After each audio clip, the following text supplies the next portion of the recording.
నమస్తే. శ్రీకృష్ణాయ నమః. జూలై నెల 11వ తారీఖు 2025 శుక్రవారం నాటి పంచాంగం ప్రకారము శ్రీ విశ్వావసునామ సంవత్సరం ఉత్తరాయణం గ్రీష్మ ఋతువు ఆషాఢమాసం కృష్ణపక్షం. ఈరోజు సూర్యోదయ సమయము తెల్లవారుజామున 5 గంటల 52 నిమిషాలకు, సూర్యాస్తమ సమయం సాయంత్రం 6 గంటల 50 నిమిషములకు, తిథి పాడ్యమి రాత్రి 2 గంటల 6 నిమిషముల వరకు. తరువాత విద్యా తిథి ప్రవేశము. నక్షత్రం పూర్వాషాఢ ఉదయం 6 గంటల 37 నిమిషముల వరకు. తదుపరి ఉత్తరాషాఢ నక్షత్ర ప్రవేశము. ఈరోజు వర్జము మధ్యాహ్నం 2 గంటల 9 నిమిషాల నుంచి మధ్యాహ్నం 3 గంటల 48 నిమిషముల వరకు. దుర్ముహూర్త సమయము ఉదయం 8 గంటల 28 నిమిషముల నుంచి 9 గంటల 20 నిమిషముల వరకు. తిరిగి మరల మధ్యాహ్నము 12 గంటల 47 నిమిషముల నుంచి మధ్యాహ్నం 1 గంట 39 నిమిషముల వరకు. ఈరోజు రాహుకాలము ఉదయం 10 గంటల 44 నిమిషాల నుంచి మధ్యాహ్నం 12 గంటల 21 నిమిషం వరకు. యమగండ కాలం మధ్యాహ్నం 3 గంటల 36 నిమిషముల నుంచి సాయంత్రం 5 గంటల 13 నిమిషముల వరకు. బ్రహ్మముహూర్త సమయము తెల్లవారుజామున 4 గంటల 16 నిమిషముల నుంచి తెల్లవారి 5 గంటల 4 నిమిషముల వరకు. అమృత ఘడియలు రాత్రి సమయంలో 12 గంటల 6 నిమిషాల నుంచి రాత్రి 1 గంట 39 నిమిషముల వరకు. ఈరోజు అభిజిత్ ముహూర్తము ఉదయం 11 గంటల 55 నిమిషముల నుంచి మధ్యాహ్నం 12 గంటల 47 నిమిషముల వరకు. తదుపరి రాశి ధనస్సు రాశి. ఈ రాశిలో ఉండే విద్యార్థులు ఉన్నత విద్య కోసము అబ్రాడ్ వెళ్ళవలసిన పరిస్థితి కూడా మీకు ఇక్కడ కలగబోతోంది. దానికి సంబంధించిన ప్రయత్నాలు కానీ ఏవైనా అంశాలు కానీ ఉంటే ప్రణాళికగా అంటే యాజ్ పర్ ప్లాన్ ప్రకారము మీరు మూవ్ అయ్యే ప్రయత్నం చేసుకోండి, సక్సెస్ సాధిస్తారు. ఉద్యోగస్తులు చూసుకున్నట్టయితే కనుక మల్టీనేషనల్ కంపెనీలలో అవకాశాలు రావడంతో పాటు అక్కడే మీరు పనిచేస్తూ గతంలో ఉండి ఉంటే కనుక వేరే ప్రాంతాలకి వెళ్ళడం కానీ లేదా మీ పేరును విదేశాలకు అక్కడికి వెళ్ళి చెయ్యండి అని మీ పై అధికారులు సజెస్ట్ చేసే అవకాశాలు కూడా గోచరిస్తున్నాయి. వ్యాపారస్తులకు చూసుకున్నట్టయితే కనుక విదేశీ ఒప్పందాలు కానీ విదేశీ డీల్స్ కానీ ఈ సమయంలో మీకు కలిసి వచ్చే అవకాశం కనబడుతోంది. దానికి సంబంధించిన ప్రణాళికలు కానీ ఏవైనా డాక్యుమెంటేషన్ కానీ ఏదైనా చర్చలు కానీ డిస్కషన్స్ కానీ లేదంటే ఎంక్వైరీ కానీ ఇలాంటివన్నీ ఈరోజు చేసుకున్నట్టయితే కనుక ఉత్తరోత్తర భవిష్యత్తులో ఎటువంటి మోసపూరిత చర్యలకు మీరు గురి కాకుండా ఉండే అవకాశం కనబడుతోంది. ఆ విషయంలో జాగ్రత్తలు తీసుకోండి. వ్యవసాయదారులకు చూసుకున్నట్టయితే కనుక ఎరువుల ఖర్చు ఎక్కువగా అయ్యే అవకాశం కనబడుతోంది. దీంతో పాటు వినియోగము అంటే కట్టుదిట్టం చేసుకునే ప్రయత్నం చేయండి. ఖర్చులు ఎక్కువ కనబడుతున్నాయి.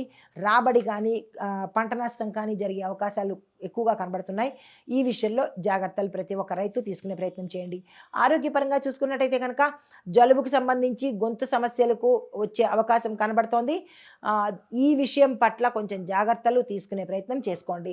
కుటుంబపరంగా చూసుకున్నట్టయితే కనుక కుటుంబ సభ్యుల మధ్య సమన్వయం పెరగబోతోంది. గతంలో ఏమైనా కుటుంబ సభ్యుల్లో ఇబ్బందులు రావడం కానీ లేదా మాట పట్టింపుల వల్ల విడిపోవడం కానీ ఏదైనా జరిగి ఉంటే అవి ఇప్పుడు సానుకూలమయ్యే అవకాశం కనబడుతోంది. అలాంటివి ఏమైనా గోచరిస్తే మీ కుటుంబంలో దాన్ని మరింత వృద్ధి చేసుకునేందుకు ప్రయత్నం చేయండి. కానీ ఎడమకం పెడమకంగా యాటిట్యూడు ఈగోలు ప్రదర్శించి మొదటికే మోసం తెచ్చుకునే ప్రయత్నం కుటుంబ సభ్యుల్లో ఎవ్వరూ చేయకండి. అయితే పరిహారంగా గురుగ్రహ పఠనం తప్పనిసరిగా చేసుకోండి.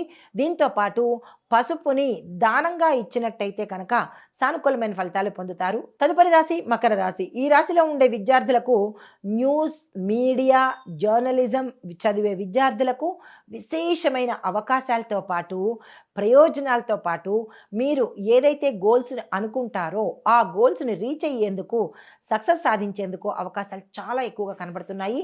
ఇవి చదివే విద్యార్థులు ఎవరు అశ్రద్ధ చేసుకోకండి. ఈరోజు ఉద్యోగస్తులు చూసుకున్నట్టయితే కనుక వేతనాలలో జాప్యం జరగవచ్చు. కొంతమందికి వేతనాలు చేతికి సమయంలో అందుబాటులోకి రాలేకపోవచ్చు. అయినప్పటికీ ధైర్యంగా నిలబడే ప్రయత్నం చేసుకోండి. కొంతమందికి ఉద్యోగాలు కూడా పోయే అవకాశాలు ఎక్కువగా కనబడుతున్నాయి.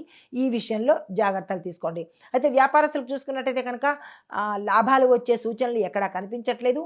అసంతృప్తికరంగానే ఈరోజు మీరు గడపబోతున్నారు.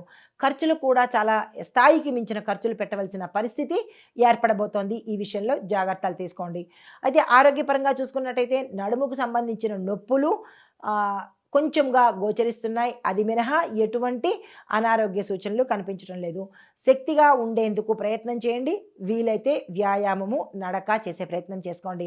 కుటుంబపరంగా చూసుకున్నట్టయితే కనుక ఇంటి పెద్దల యొక్క సహాయంతోనే లేదా సలహాతోనే మీరు ఏ నిర్ణయాలు తీసుకున్నా కానీ సక్సెస్ అయ్యే అవకాశం కనబడుతోంది. సోలోగా ఏ నిర్ణయాలు తీసుకునే ప్రయత్నం చేసుకోకండి. పరిహారంగా శనిగ్రహ శాంతి చేయించుకోవడంతో పాటు నల్ల మినుములను కానీ, నల్ల నువ్వులను కానీ మీరు పక్షులకు తినిపించడం కానీ, లేదా ఎవరికైనా దానంగా ఇచ్చినట్టయితే కనుక గ్రహ సంబంధిత దోషాలు పోగొట్టుకుని సానుకూలమైన ఫలితాలు పొందుతారు. తదుపరి రాశి కుంభరాశి. ఈ రాశిలో ఉండే విద్యార్థులకు ఇన్నోవేటివ్ రంగాలలో పురోగతి కనిపించడంతో పాటు మెరుగైన ఫలితాలు కూడా కనబడుతున్నాయి. ఈ పరంగా మీరు ఏదైనా గోల్ సెట్ చేసుకోవడం కానీ, ఏదైనా ప్రణాళికలు వేసుకోవడం కానీ చెయ్యాలి అని అనుకుంటే సక్సెస్ సాధించే అవకాశం కనబడుతోంది. ఈ రంగం గురించి చదివే వాళ్ళు ఎవరైనా స్టూడెంట్స్ ఉంటే కనుక ఈ విధంగా మీరు ప్రయత్నాలు చేసుకోండి. అయితే ఉద్యోగస్తులు చూసుకున్నట్టయితే కనుక క్రియేటివ్ రంగాలలో జాబ్ చేస్తున్న వాళ్లకు సంతృప్తికరమైన డెవలప్మెంట్ కనబడుతుంది. ఇన్నాళ్ళు మీరు నిరుత్సాహంగా పనిచేసి ఉంటే ఈరోజు మీకు ఆశాజనకంగా ఉండడంతో పాటు మీరు ఊహించని ఫలితాలను అందుకోబోతున్నారు. అయితే వ్యాపారపరంగా చూసుకున్నట్టయితే కనుక ఆన్లైన్ ట్రేడింగు, స్టాక్ మార్కెట్టు ఈ రెండు విశేషమైన లాభాలతో పరిగెట్టేటట్టుగా కనబడుతోంది. ఇందులో పెట్టుబడులు పెట్టాలన్నా లేదా ఆ వ్యాపారం మీరు చెయ్యాలన్నా, కొత్తగా తీసుకోవాలన్నా తీసుకున్నట్టయితే కనుక లాభం వచ్చే అవకాశం కనబడుతోంది. వ్యవసాయదారులకు కొత్త టెక్నాలజీతో సాగు ప్రారంభించండి. నీటిని పొదుపుగా వినియోగించే ప్రయత్నం చేసుకోండి. ఆరోగ్యపరంగా చూసుకున్నట్టయితే కనుక ఒత్తిడి తగ్గించుకునే ప్రయత్నం చేసుకోండి. మంచి నిర్ణయాలు తీసుకునే అవకాశం ఈరోజు కనబడుతోంది. మీ మనసు చెప్పింది వినే ప్రయత్నం చేస్తూ ఏదైనా ఒత్తిడి ఉన్నట్టయితే, ఎవరైనా మిమ్మల్ని ఇబ్బంది పెట్టి ఒత్తిడితోనూ, ప్రెషర్తోనూ, భయంతోనూ మిమ్మల్ని లొంగదీసుకోవాలి అని అనుకున్న వాళ్ళ దగ్గర నుంచి తప్పుకునే ప్రయత్నం చేస్తూ మానసిక ధైర్యాన్ని మీరు అలవర్చుకునే ప్రయత్నం చేసుకోండి. ఎవరి ప్రలోభాలకు కానీ, ఎవరి ఒత్తిడికి కానీ మీరు లొంగవలసిన అవసరం లేదు. అలాంటివి ఏవైనా కనుక ఉంటే జాగ్రత్తలు తీసుకునే ప్రయత్నం చేసుకోండి. కుటుంబపరంగా చూసినట్టయితే కనుక స్నేహితులతో అపురూపమైన సమయాన్ని మీరు గడపబోతున్నారు. పరిహారంగా శని భగవానుడి యొక్క మహిమాన్వితమైన మంత్రజపంతో పాటు ఆలయ దర్శనం చేసుకుని తిలలతో నల్ల నువ్వులతో బెల్లం కలిపిన లడ్డూలను నివేదన చేసినట్టయితే సానుకూలమైన ఫలితాలు పొందుతారు. నమస్తే. తదుపరి రాశి మీనరాశి. ఈ రాశిలో ఉండే విద్యార్థులు భగవద్గీత వేదాధ్యయనం చదువుకునే విద్యార్థులకు శుభప్రదమైన రోజు. ఈ ఉద్యోగస్తులకు చూసుకున్నట్టయితే కనుక ఇంజనీరింగ్, మెడికల్ రంగాలలో ఎవరైతే జాబ్ కోసం ప్రయత్నం చేస్తున్నా లేదా గతంలో ఇదే జాబ్లో ఉన్నటువంటి వారికి కొత్త జాబ్ వచ్చే అవకాశాలతో పాటుగా మీరున్న స్థానం నుంచి వేరే స్థానానికి ప్రమోట్ అవ్వడము, ఉన్నతమైన పదవులు రావడము జరిగే అవకాశాలు కనబడుతోంది. ప్రమోషన్స్, ప్యాకేజ్ పెరగడము, ఆ గతంలో ఆగిపోయిన ఏరియర్స్ కానీ లేదా మీకు రావాల్సిన సొమ్ము కానీ ఈ సమయంలో వచ్చే అవకాశం కనబడుతోంది. ఒక శుభవార్త మిమ్మల్ని ఆశ్చర్యానికి గురి చేస్తుంది. అయితే వ్యవసాయదారులకు చూసుకున్నట్టయితే కనుక మిరప, కంది ఇలాంటి పప్పు దినుసులకు సంబంధించిన సాగు చేసినట్టయితే ఉత్తరోత్తర మీకు మంచి ధరలు వచ్చే అవకాశం కనబడుతోంది. రైతులు ఆ దిశగా ప్రయత్నం చేయండి. వ్యాపారస్తులకు చూసుకున్నట్టయితే కనుక ఫ్రాంచైజీ డీల్స్ మీకు బాగా కలిసి వచ్చే అవకాశం కనబడుతోంది. వాటి వల్ల ప్రయోజనం కూడా పొందుతారు. భాగస్వామ్యాలు కూడా ఈరోజు మీకు కలిసి వచ్చే అవకాశం కనబడుతోంది. అలాంటి వారు ఎవరైనా ఉంటే కనుక ఈరోజు ఇద్దరు కలిసి కూర్చుని, ఇద్దరో ముగ్గురో ఎవరైతే భాగస్వామ్యులు ఉంటారో వారు కలిసి కూర్చుని మాట్లాడుకుని కొత్త ఒప్పందాలకు అగ్రిమెంట్లు చేసుకునే ప్రయత్నం చేసుకోండి. అయితే ఆరోగ్యపరంగా చూసుకున్నట్టయితే ఎటువంటి అనారోగ్య సూచనలు కనిపించట్లేదు, కానీ జాగ్రత్తలు తీసుకునే ప్రయత్నం ఈరోజు చేసుకోండి.